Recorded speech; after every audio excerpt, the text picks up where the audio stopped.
दोस्तों, क्या आपने कभी अंधेरी रात में लंबा सुनसान सफर किया है, जहां सड़कों पर सन्नाटा हो, चारों तरफ सिर्फ धुंध और अंधेरा, और अचानक आपके बगल की सीट पर कोई अनजान सवार आ बैठे।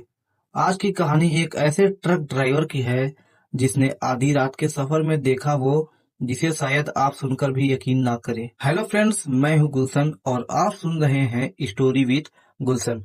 तो फ्रेंड्स, आज की कहानी है एक ट्रक ड्राइवर की, जो कि मेरे दोस्त अमित ने भेजी है।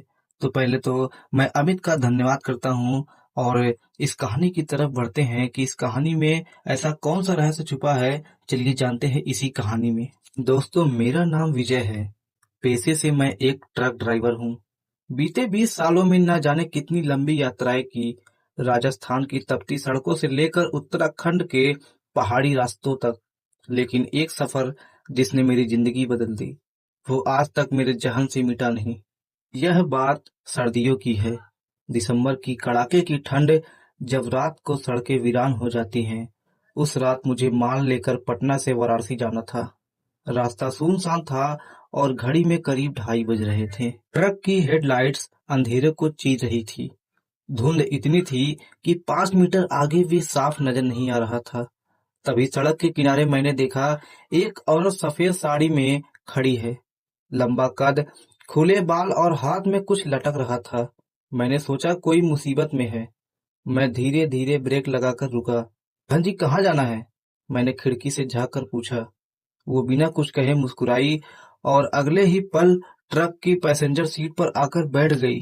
मैं तो एकदम से सन्न रह गया। मैंने दरवाजा खोला ही नहीं था, फिर वो अंदर कैसे आ गई? मेरे माथे पर पसीना आ गया। मैंने हिम्मत जुटाकर पूछा, आप कौन? उसकी आवाज बर्फ जैसी ठंडी थी। मुझे वाराणसी जाना है। क्या तुम मुझे वहां तक छोड़ दोगे? की आंखें अंधेरे में लाल चमक रही थी। मेरा गला सूख गया, पर न जाने क्यों मेरा हाथ अपने आप गियर पर चला गया और ट्रक फिर से चल पड़ा। कुछ देर तक तो सन्नाटा रहा। फिर उसने धीमे से गाना शुरू किया। उसकी आवाज ऐसी थी जैसे कोई रो रहा हो, जैसे हर शब्द दर्द से भरा हो। मैंने हिम्मत कर कर शीशे में देखा। पीछे की खिड़की में उसका चेहरा दिखाई दिया। वो चेहरा अब इंसानी नहीं था। होठ फटे हुए, आंखें गड्ढों जैसी, और बाल पूरे ट्रक में फैले जा रहे थे। उसे देखकर मेरे हाथ कांप गए। मैंने ब्रेक मारा और ट्रक सड़क के किनारे रोक दिया। जब हिम्मत करके मैंने बगल की सीट पर देखा, तो सीट खाली थी। लेकिन कहानी यहीं खत्म नहीं हुई। मैंने सोचा शायद थकान की वजह से मुझे भ्रम हो रहा है। मैंने पानी पिया और ट्रक स्टार्ट किया।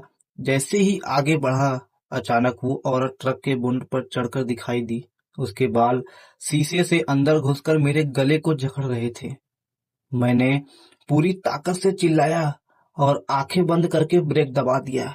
और जब मेरी आंख खुली, तो ट्रक एक छोटे मंदिर के सामने खड़ा था। सामने भगवान की मूर्ति और दीपक जल रहा था। आश्चर्य की बात यह थी, वो औरत गायब थी। उस रात मैं कैसे जिंदा बचा, ये मैं नहीं जानता। लेकिन उसके बाद मैंने कसम खाई कि रात के 12 से 3 बजे के बीच कभी सफर नहीं करूंगा। आज भी मैं ट्रक चलाता हूँ और धुंधली रात में सफेद परछाई नजर आती है तो दिल कांप उठता है। शायद वो औरत आज भी उसी रास्ते पर सफर करती है, बस अलग अलग ट्रक ड्राइवरों के साथ। तो दोस्तों, ये थी उस ट्रक ड्राइवर की आत्मकथा जिसने मौत से भी डरावना चेहरा सामने देखा। कहते हैं, कुछ रास्तों पर सिर्फ ट्रक नहीं चलते, वहां उन आत्माओं का भी सफर होता है जो कभी अपनी मंजिल तक नहीं पहुंची। तो अगली बार जब आप रात के सन्नाटे में ट्रक या किसी गाड़ी में सफर करें और बगल की सीट पर कोई अनजान मुसाफिर बैठा दिखे, तो 2 बार सोचिए, क्योंकि हो सकता है वो इंसान ना हो। तो फ्रेंड्स, कैसी लगी आपको हमारी ये स्टोरी, हमें कमेंट में जरूर बताएं। और चैनल पर नए हैं तो चैनल को सब्सक्राइब कर दें। ऐसी ही कहानियां देखने के लिए बेल आइकन को ऑन कर दें। मिलते हैं ऐसे ही किसी नेक्स्ट वीडियो में। तब तक के लिए धन्यवाद। गुड बाय दोस्तों।